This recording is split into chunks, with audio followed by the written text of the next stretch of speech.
ચલો પપ્પુભાઈ, એ પપ્પુભાઈ ખાય છે દૂધ રોટલી. ચલો ખાઈ લેજો, મમ્મમ ખાઈજો, દૂધ ને રોટલી ખાઈ લો. સરસ મજાનું ઠંડુ ઠંડુ દૂધ છે, ખાઈજો પછી ઊંઘી જજો. ખબર નહોતી અમને આવું રે થાશે, પોતાના પારકાની કળશે.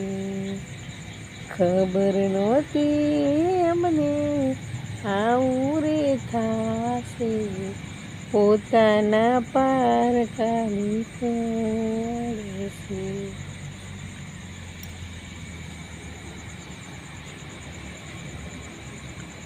આ અમારું પપ્પુ છે, એ અમારો પપ્પુ છે, ડાયો ડાયો દીકકો છે.